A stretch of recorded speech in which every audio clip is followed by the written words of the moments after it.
आपको कभी ऐसा फील हुआ है कि आजकल के बच्चों की अक्सर बातें आपके सर पर से गुजर जाती हैं? ये कैसी जबान बोलते हैं? ये हर चीज में इतने अलग क्यों हैं? एक दिन मुझे मेरी बेटी ने कहा, हे ब्रो। मैं तो हैरान हो गई। पूछा, क्या हुआ भाई, खैरियत तो है? बोली, क्या अम्मा, ये हमारी जेनजी का स्टाइल है। जेनजी नाम सुना सुना लगता है।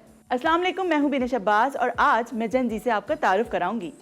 अगर आप 40 क्रॉस कर चुके हैं तो ये वीडियो आप जरूर देखें, लेकिन अगर आपने 40 नहीं भी क्रॉस किया तो फिर भी देखें और हमारी बातों से इत्तेफाक करें, और अगर इत्तेफाक हो तो फिर कमेंट करें। हाँ, तो मैं बात कर रही थी जेनजी की।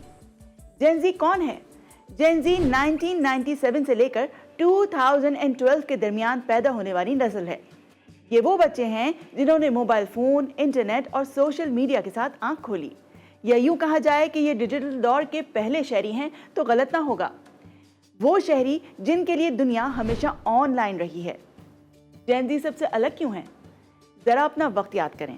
पहले आप अखबार पढ़ते थे, फिर टीवी देखने लगे। जेनजी ना अखबार पढ़ती है ना टीवी देखती है, ये मीम्स और टिकटॉक की मदद से खबरें देखती है। हमारे पास सिवाय अखबार और टीवी के कोई तीसरा ऑप्शन था ही नहीं। जेनजी के पास हज़ारों ऑप्शंस हैं, इसलिए ये लोग जल्दी बोर भी हो जाते हैं।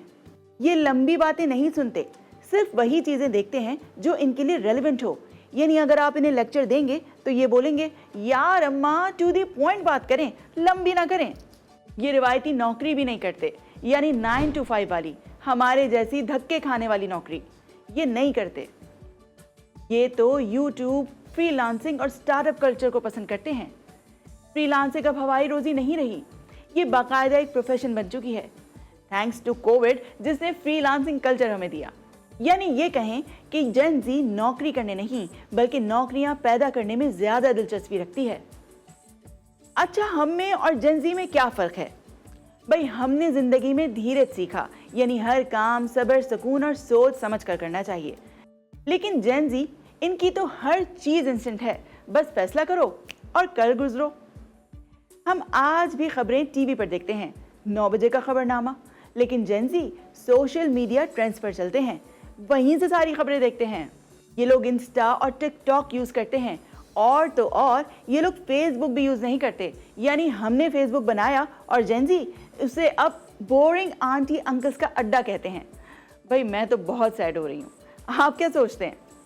जैसे हमें जेनजी के साथ कूप अप करने में मुश्किल आती है, वहीं जेनजी को भी कुछ इश्यूज़ यानी चैलेंजेस दरपेश हैं। ये हर वक्त सोशल मीडिया पर रहते हैं, इसकी वजह से उन्हें ज़हनी दबाव यानी स्ट्रेस और बेचैनी रहती है। जेनजी के लिए रिवायती नौकरियां बहुत कम हैं, उन्हें अपनी नौकरी यानी नया रास्ता खुद ढूंढना पड़ता है। पेरेंट्स और टीचर को लगता है कि ये बच्चे लापरवाह हैं, लेकिन वो लापरवाह नहीं हैं। जिस चीज़ से उनका ताल्लुक नहीं होता वो उस मामले में घुसते ही नहीं हैं, यानी अपने काम से काम रखते हैं, यानी अपनी दुनिया में मगन रहते हैं। ज़रा अपने बच्चे से ख़ानदान का तस्करा करें, वो उठकर घर से बाहर चला जाएगा, क्योंकि वो आपकी बात से बोर हो जाता है, क्योंकि उसका इंटरेस्ट ही नहीं है। लेकिन पता है, जेनजी सबसे ज़्यादा तन्हा जनरेशन है, क्योंकि हमसे उसकी तो बनती नहीं। तो क्या हमारी और जेनजी की दोस्ती हो सकती है? बिल्कुल हो सकती है, लेकिन इसके लिए हमें 2 कदम आगे बढ़ना होगा। उन्हें सुनना होगा, उनसे सीखना होगा, यानी उनकी दुनिया में जाना होगा। उनसे ज़बरदस्ती पुरानी रिवायात मनवाने के बजाय उनके ख्यालात को सुनना होगा और फिर साथ मिलकर चलना होगा। अब भले दस्तरख्वान पर खाना खाने की बात हो या किसी के घर जाने की बात, सुने तो सही, वो अगर नहीं जाना चाहता तो वो मना क्यों कर रहा है? जेनजी को जज करने के बजाय उनके आइडियाज़ को समझें। और हाँ, अगर कभी कभी वो आपको हे ब्रो कह दे तो फिर आप भी जवाब में या ब्रो कह दें, कुछ नहीं होगा। कभी कभी उनसे मीम्स की ज़बान में बात करके देखें, बहुत मज़ा आएगा। Gen Z is different but they are not bad, बस उनके चैलेंजेस अलग हैं, उनकी प्रायोरिटीज़ अलग हैं, उनके ख्वाब भी बड़े हैं। हमारी तरह नहीं कि बस पढ़ लिखना है और कमाना है और घर चलाना है। उन्हें ज़िंदगी गुजारनी है जो शायद हमने तो आज तक नहीं गुजारी। तो जो हमने नहीं किया, अपने बच्चों को तो करने दें। तो बस जेनजी को समझें ताकि वो भी हमें समझने में दिलचस्पी लें।